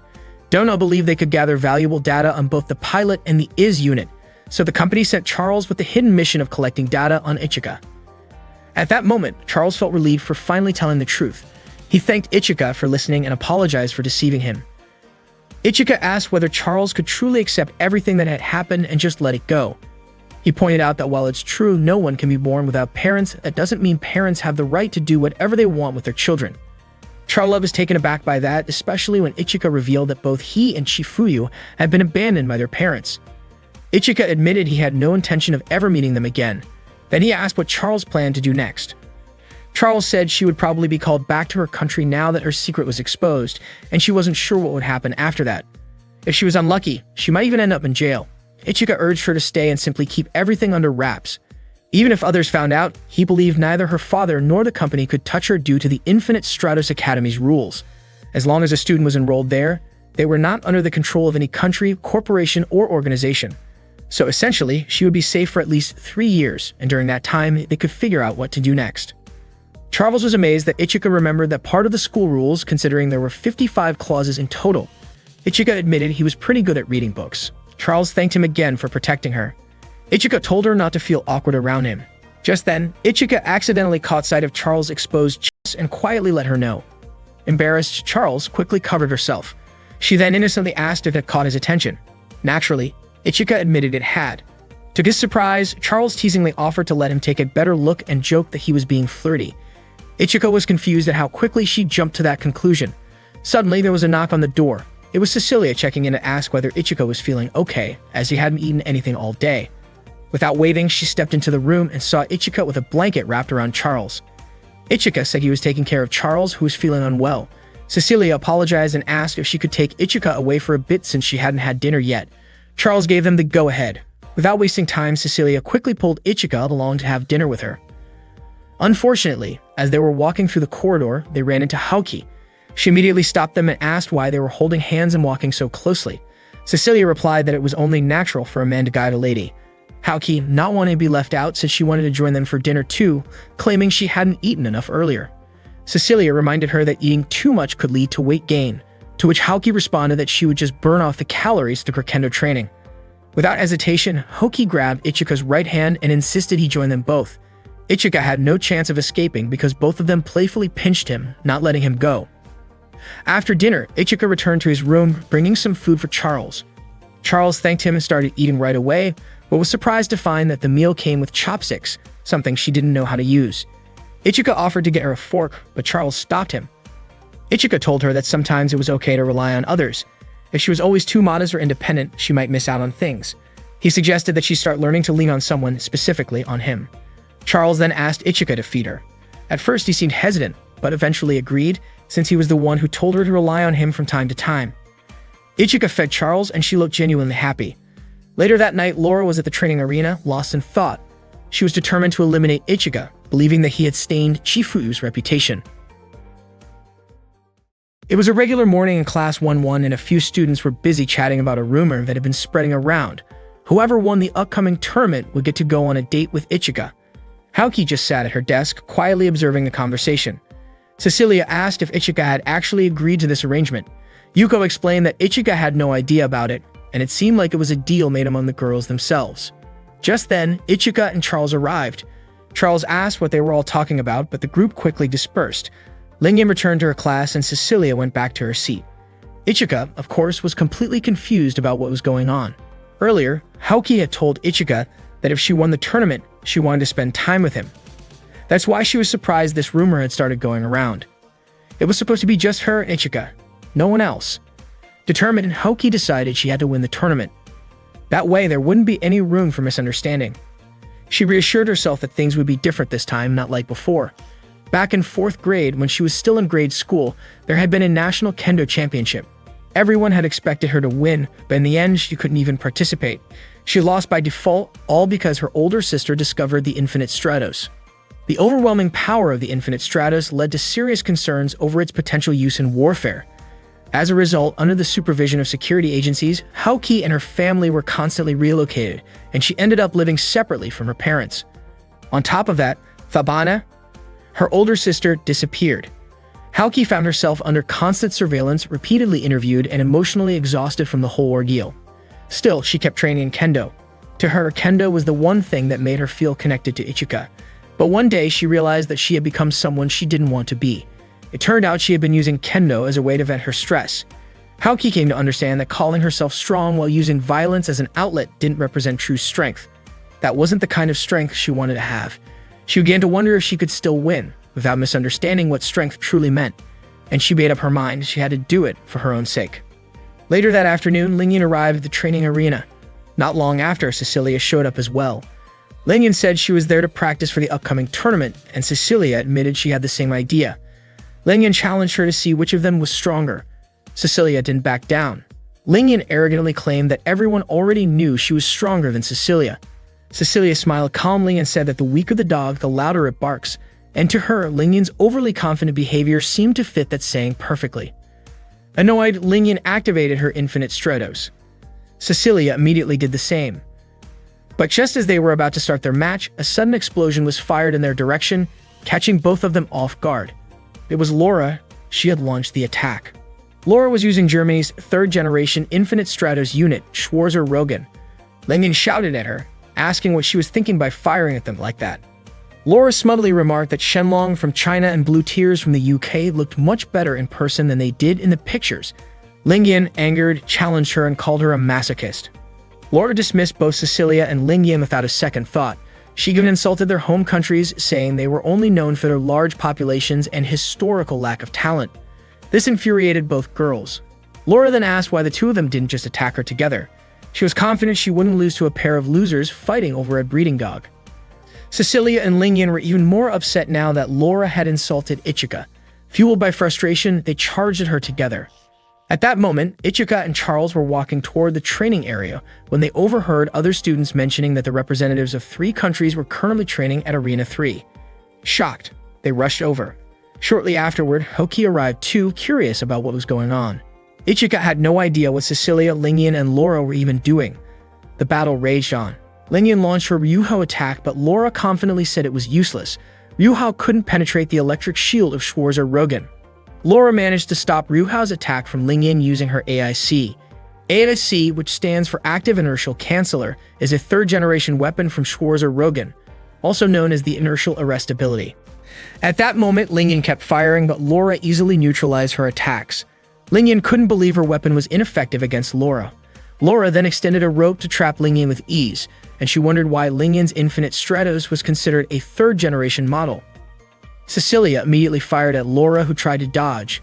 Both of them exchanged shots, but unexpectedly, Laura threw Lingyan, still caught in the rope, towards Cecilia, causing both of them to fall. Laura approached them as Lingyan attempted to fire a cannon at her, but Laura shot first. Seeing this, Cecilia launched a missile at Laura, resulting in a big explosion. Lingyan called Cecilia reckless for firing a missile from such close range. Cecilia guessed that Laura must have been hurt. Surprisingly, Laura wasn't affected by the blast, and it was her turn to counterattack. Laura trapped both Lingyan and Cecilia's necks with her rope weapon and then hit them hard. They couldn't fight back because they were restrained. The attack was fierce, and there was even a warning that the force had exceeded the safety limit for their well-being. Seeing this, Charles became worried since Lingyan and Cecilia's shield energy wouldn't hold much longer. Haoki said if the damage kept increasing and their Infinite Stratos were forcibly shut down, their lives could be in danger. At that time, Laura continued to strike the helpless Lingyan and Cecilia. Haoki was reminded of a past kendo match where power was used irresponsibly. Ichika tapped the arena's protective barrier and asked Laura to stop fighting, but Laura just smiled. Ichika immediately activated his Infinite Stratos, broke the arena's shield, and drew his weapon to attack Laura. However, Laura stopped him easily, and Ichika found that he couldn't move his Infinite Stratos at all. Then Lingyan and Cecilia's Infinite Stratos disappeared, and both of them collapsed exhausted. Laura called Ichika foolish because his moves were predictable and emotional. To her, Ichika wasn't a match since he was nothing more than an insignificant little person in front of her and Schwarzer-Rogan. Just as Laura was about to shoot him, Charles rained down gunfire from above, continuously attacking Laura. Meanwhile, Ichika quickly took Cecilia and Lingyan to a safer spot. At that point, the shield energy of Byakushiki started to fade, and Laura aimed to shoot again. Fortunately, Ichika managed to use Ignition Boost just as Laura fired, causing her shot to miss. Charles didn't stop bombarding Laura with gunfire. Ichika laid Cecilia and Lingyan at the edge of the arena, and Cecilia admitted that she and Lingyan had done something embarrassing. Ichika was relieved because they were now conscious. Haoki couldn't do anything since she didn't have her own Infinite Stratos. At that moment, Charles got caught in Laura's rope, and Laura was about to attack Charles with her sword. Luckily, Shifuyu stopped her with her kendo. Shifuyu allowed the duel to continue but said she couldn't allow anything that would destroy the arena's protective barrier. She asked everyone to settle a fight in the upcoming interclass tournament. They all agreed to follow Shifuyu's order. Shifuyu then banned all fights until the interclass tournament began. After that, Cecilia and Lingyan were taken to the school's student infirmary. Lingyan said that Ichika didn't really have to save her, and Cecilia even mentioned that if the fight had continued, she and Lingyan would have won. Charles came by with some drinks and asked both of them not to try to act tough. Charles believed that they were just embarrassed because they had messed up in front of the people they liked, and of course, neither of them wanted to admit it. Ichika asked why they had fought with Laura. Hearing that question, they were so surprised that they almost choked. Cecilia said that Laura had hurt women's pride. Charles then asked if Laura had insulted Ichika, but Cecilia and Lingyan immediately covered Charles' mouth to stop him from saying anything else. Ichika told Cecilia and Lingyan not to move too much since they were injured. He gently touched their shoulders, and as expected, it caused them pain. Ichika asked them again not to act tough. Cecilia and Lingyan called Ichika stupid, but he didn't understand why they behaved that way toward him. Before long, some students came into the infirmary holding a notice that said for the upcoming class tournament, to make the battle simulation more realistic, students had to compete in pairs. Those who didn't choose their own partners would be assigned partners by lottery. Everyone wanted Ichika to be their partner. Ichika apologized because he had already teamed up with Charles. The students then left one by one. Ichika felt relieved, but then Lingyan asked him to be her partner because they had been friends since childhood. Cecilia forbade it, saying Lingyan should choose someone from her own class. Suddenly, Maya said that she couldn't allow Cecilia and Lingyan to participate in the tournament because the damage to their Infinite Stratos suits was beyond grade C. Cecilia and Lingyan couldn't accept this easily, but Maya insisted that they still couldn't join because their Infinite Stratos suits needed full repairs, and if not, it could cause serious malfunctions later on. They all thought about spoiling the competition that allowed the winner to date Ichika. So they encouraged Ichika and Charles to win the tournament because if Ichika and Charles won, no one else could date Ichika. Ichika and Charles thanked Cecilia and Lingyan for their support. Maya was even moved by their beautiful friendship. That night, as Ichika and Charles were about to return to their room, Charles thanked Ichika for choosing him as a partner, saying it made him happy. Ichika said it would be dangerous if Charles partnered with someone else and his true identity as a girl was discovered. Charles was touched by how much Ichika cared about him. When they got to their room, Ichika asked Charles not to talk like a guy when they were alone. Charles explained that before coming to school, he had been trained to speak and act like a man to keep his secret, so it wasn't easy to switch back, but if Ichika didn't like it, he would try to speak more like a girl when they were alone. Ichika told him not to force himself and even said that Charles looked cute when acting like a guy. Hearing that, Charles was deeply moved. Ichika stepped out for a moment because Charles was changing clothes, but Charles asked him not to leave because he didn't mind Ichika being in the room while he changed. Besides, it would be awkward if Ichika was outside since other boys were changing, so they stood back to back while changing. After they took off their clothes, Charles suddenly screamed because he twisted his ankle and fell down hard. Ichika looked over, and they both stared at each other awkwardly. Ichika immediately jumped to help him, but accidentally grabbed the back of Charles' clothes, and without realizing it, he pulled off Charles' underwear. Charles was shocked and kicked Ichika until he fainted. Charles quickly laid Ichika down on the bed. He didn't expect someone with Ichika's appearance to do something so embarrassing, especially since Ichika could have just asked politely from the start. Charles remembered how Ichika wanted him to stay at school, and it was the first time Charles truly felt needed by someone. Before falling asleep, Charles kissed Ichika on the forehead. The next day was the day of the class tournament. Many VIP guests came to watch the competition between classes at Infinite Stratos High School. The supervisors were there to oversee the third-year students, while the others observed the progress of the second-year students over the past year. At that moment, Ichika and Charles were in the locker room changing clothes. Ichika was curious about who Hoki would be paired with, especially since any student without a partner would be assigned one by a random draw. Charles guessed that what Ichika was really thinking about was competing against Laura. He advised Ichika not to let his emotions cloud his judgment. According to Charles, Laura was the strongest first-year student at that time. When the pairings were announced, Charles and Ichika were surprised to learn that Hoki was teamed up with Laura. Hoki was clearly very upset upon hearing that she had to partner with Laura. She remembered Laura's intense and emotional match from the previous day, which reminded her of her own past experiences in Kendo, a time marked by fierce competition. The interclass tournament at Infinite Stratos High School had officially begun. Unexpectedly, in the first round, Ichika and Charles were matched up against Laura and Hoki. Laura was thrilled. She didn't have to wait long to face Ichika, and the battle was bound to be intense. Ichika immediately drew Yukihira, but Laura easily blocked it using her active inertial canceller. Lingyan and Cecilia had predicted that Laura would use that power, and they believed Ichika should have seen it coming. At that moment, Laura told Ichika that his direct attack was way too predictable. Just as she aimed her weapon at him at close range, Charles launched her rapid switch attack, forcing Laura to dodge quickly. Hoki stepped forward, drawing her sword to engage Charles. Right as Hoki was about to strike, Ichika suddenly appeared and blocked her blade. Then something unexpected happened. Laura grabbed Hoki with her restraint wires and slammed her to the ground. She then charged toward Ichika and began clashing swords with him. Lingyan was convinced that Laura didn't mean to help Hoki at all, and Cecilia was certain Laura simply saw Hoki as a nuisance. Laura kept attacking Ichika while her wires reached out, trying to trap Charles. At that moment, Hoki went after Charles again, swinging her sword, but Charles fired at her repeatedly, forcing her to retreat. Maya, who was monitoring the match with Chifuyu from the control room, suspected that Charles was deliberately trying to take Hoki out of the fight first. Chifuyu agreed, saying it was a smart move since Laura wasn't used to fighting multiple opponents and didn't even consider her own partner as an ally. Maya noted that the coordination between Ichika and Charles was impressive, but to Chifuyu it was just average. Hoki continued to fight Charles, attacking with her sword, but Charles quickly responded with a barrage of shots, eventually depleting Hoki's shield energy and taking her out of the battle. Charles then rushed to support Ichika in his fight against Laura. Ichika felt relieved to have her by his side. He prepared to attack with Reiryaku Bakia, while Charles continued to shoot at Laura. Of course, Laura activated her active inertial canceller to block the attacks. Ichika approached from above, but Laura dodged swiftly and extended her wire weapons to try and catch him. Ichika attempted to counter using Yukihira, but Laura claimed it was useless since her active inertial canceller could block his attack. However, her concentration broke when Charles suddenly appeared in front of her. Ichika and Charles had planned a combo attack after realizing the weakness of the active inertial canceller. It could only be maintained if the user focused on the specific target they wanted to block. Charles kept firing at Laura, forcing her to dodge continuously, while Ichika closed in and tried to land a finishing blow with Yukihira. Unfortunately, Bayakashiki's shield energy was completely drained, leaving Ichika unable to fight. Laura was delighted. It meant Ichika was no longer a threat. She drew her sword to finish him off, but Charles kept firing at her. Irritated by the constant shots, Laura turned her wire weapon toward Charles instead.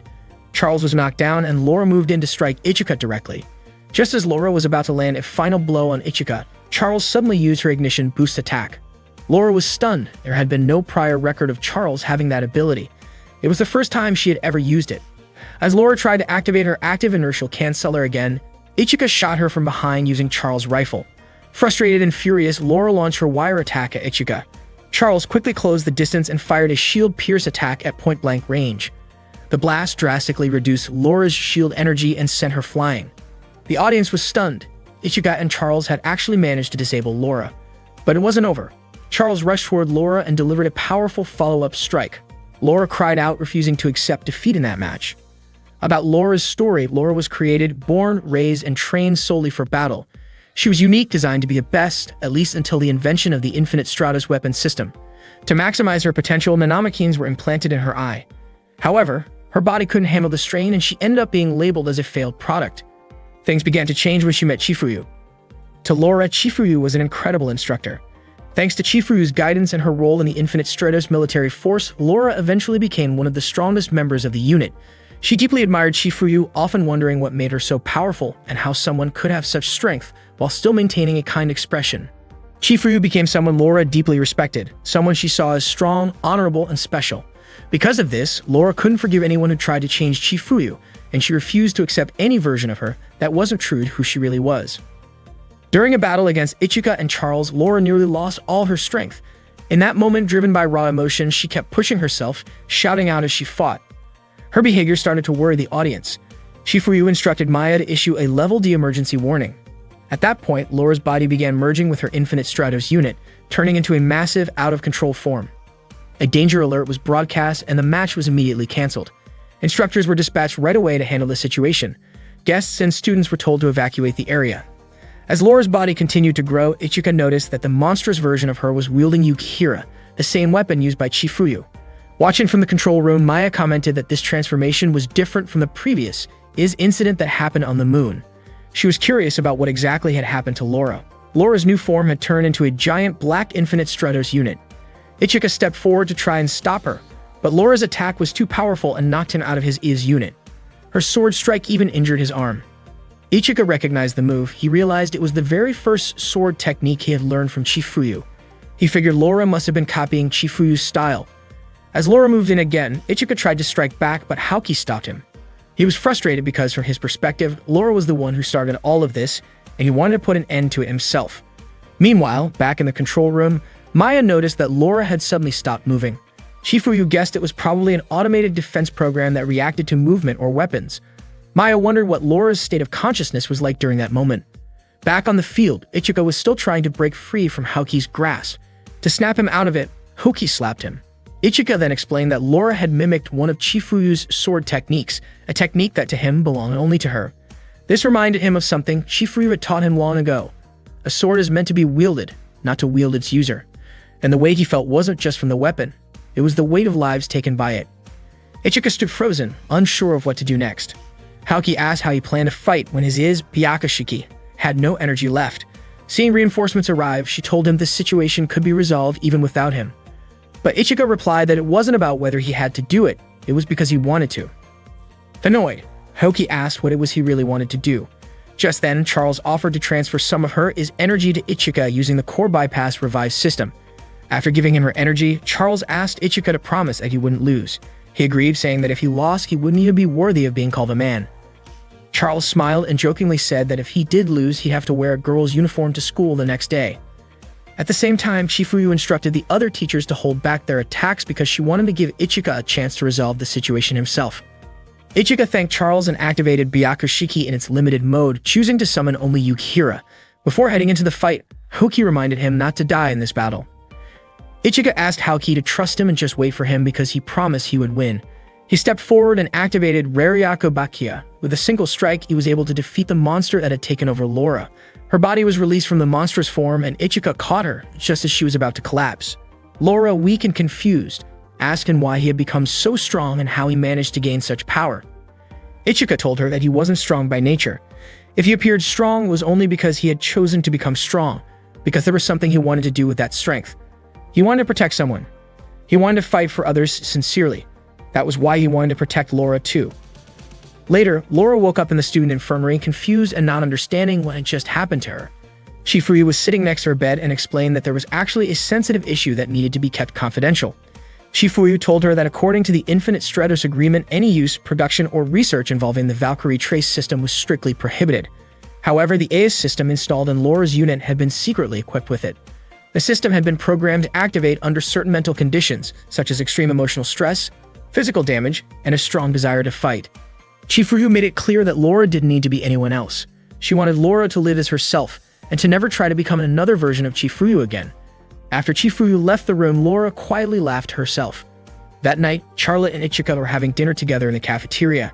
They talked about how the tournament had been cancelled. From across the room, Naji, Suyuka, and Erika were watching them. They looked disappointed, knowing they had lost their chance to go on a date with Ichika because of the cancellation. They quickly ran off in frustration. At that moment, Haoki was also nearby. Ichika approached her and brought up the promise they had made. He told her he didn't mind keeping her company. Haoki was caught off guard and asked if he was really serious. She wanted to know the reason. Ichika explained that he just wanted to fulfill a request from his childhood friend to go shopping together. Unfortunately, that answer annoyed her, and she kicked him in frustration. Charlotte came over and asked if Ichika had said that on purpose. Not long after, Maya arrived with some good news. She was excited to announce that a new bathing area for male students had just opened on campus.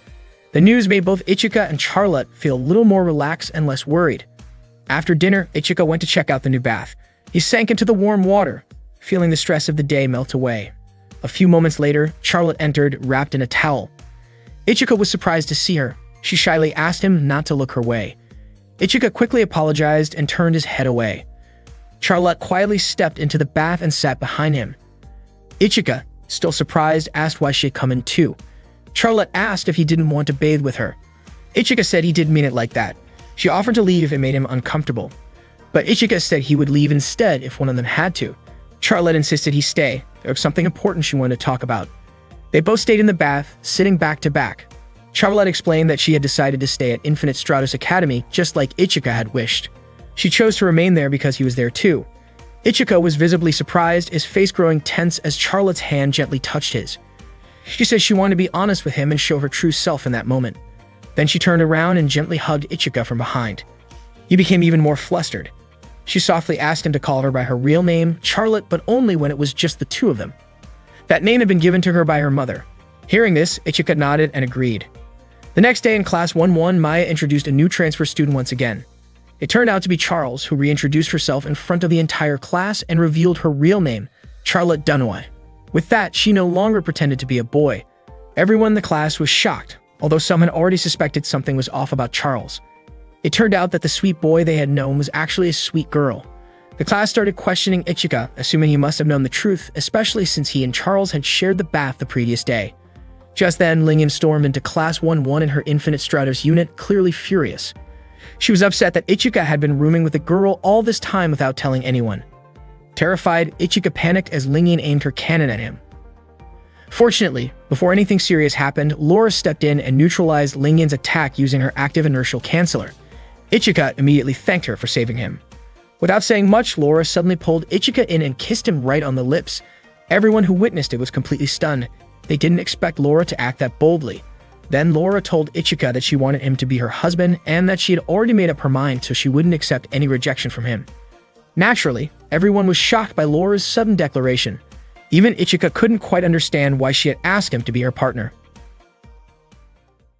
One day, Thabana's phone rang and she picked it up with her usual over-the-top flair. Haoki, who was nearby, didn't want to hear any of it. Thabana quickly told Haoki not to hang up. Haoki greeted her, but Thabana had already guessed what Haoki was going to say. She knew Haoki had been wanting a personal Infinite Stratos unit, and naturally, she had already prepared one for her. Thabana said the personal Infinite Stratos unit she had created for Haoki came with all the best features and was more advanced than any existing one. It was called Akatsubaki. The next morning, Ichika woke up and was shocked to find someone lying next to him. As he pulled back the blanket, he discovered Laura beside him without any clothes on. Laura woke up when she heard Ichika yell. Ichika immediately asked when she had entered his room, and he was even more surprised when the blanket slipped off her body. Ichika quickly covered his face and asked Laura to cover herself right away. Laura responded by saying that she didn't think husbands and wives should hide anything from each other. She had already considered herself his wife. Ichika was puzzled and asked what was going on with her. Laura explained that she had learned Japanese people call the ones they love wife. Ichika was confused and wondered who had told her such misleading information. Then Laura grabbed Ichika's hands and said he needed to improve his relationship skills, and she was even willing to help him learn if he needed it. Just then, Haoki barged into Ichika's room and invited him to do morning training. She was shocked when she saw Laura there, especially since Laura still wasn't dressed. Laura accused Haoki of having no manners for walking into a couple's room like that. That comment immediately set Haoki off. Ichika tried to calm her down, insisting that it wasn't what it looked like. But Haoki, already fuming, unsheathed her kendo sword, ready to teach Ichika a lesson. Later that day, Haoki was riding a train with Charlotte. On the way, she told Charlotte that her morning had started off badly. Charlotte asked why Ichika had only invited her. Apparently, Ichika wanted to buy a swimsuit and knew that Charlotte didn't have a proper one yet, especially with an upcoming beach event. Charlotte thought that reason sounded exactly like what she had expected. At the time, Ichika still called Charlotte by her old alias, Charles, which led her to immediately correct him. She said any guy who played with a girl's heart deserved to be kicked by a horse. Ichika didn't understand why Charlotte suddenly said something so intense, but he actually agreed that guys like that did deserve it. After getting off the train, Ichika was confused by Charlotte's angry expression.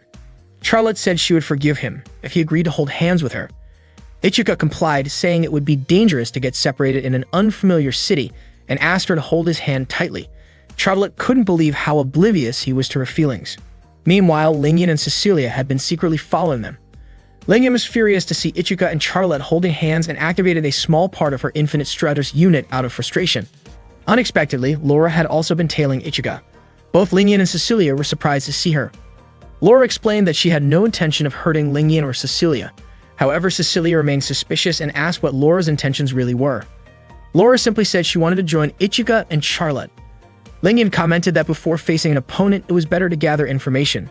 Cecilia agreed and said they should keep watching Ichika and Charlotte to observe how close they had really become. In the end, Laura, Cecilia, and Lingyan all decided to continue monitoring them. During their outing, Ichika asked Charlotte if she wanted to come up with a new nickname since Charlotte wasn't as special anymore now that everyone knew her real name. He suggested calling her Charl because it was shorter and easier to say. Charlotte was overjoyed to receive a personal nickname from Ichika. Her face lit up so brightly that Ichika felt sure she loved it. Her eyes sparkled at the thought that she might be someone special to Ichika. After that, the two of them continued walking around and checking out different shops. Suddenly, Ichika asked Charlotte to go ahead without him because he needed to buy something else. At the same shopping mall, Da and Ron were also out shopping together. Ron reminded her older brother to be careful not to drop their shopping bags. Dawn commented that Ron had bought way too much stuff. She explained that she was shopping for the upcoming third-year summer event, which she thought was really special. According to her, she needed swimsuits for the pool, the beach, for serious occasions, very serious occasions, and ultra-serious ones, so that everything would be perfectly prepared. Just then, Ichika showed up and greeted them. Ron let out a loud squeal when she saw Ichika suddenly standing right behind her. Don asked if Ichika was shopping too, and Ichika said yes. He then remarked on how much Don had in his hands. Ichika asked if it was all swimwear. Don explained that his little sister had gotten a bit too excited and picked out a bunch of swimsuits to show Ichika. Feeling embarrassed, Ran quickly gave her brother a light kick. Then she turned to Ichika and asked if he was also shopping for a swimsuit. Ichika told her that his school was going to have a beach event soon. Ron mumbled that if she had known Ichika would be there, she would have asked him to help pick a swimsuit for her. Ryan then mentioned that next year she would be a first year at Ichika's school. She said that Infinite Stratos was her top choice, and she couldn't wait to meet Ichika there. Ichika encouraged her, wishing her the best. As Ron turned around to look for her brother, Charlotte quickly pulled Ichika away and took him elsewhere. Ron was surprised to see Ichika vanish so suddenly. At that moment, Charlotte had taken Ichika to a fitting room in the swimwear store. Ichika asked why she was dragging him there. Charlotte admitted she wanted him to see how she looked in the swimsuit she had picked.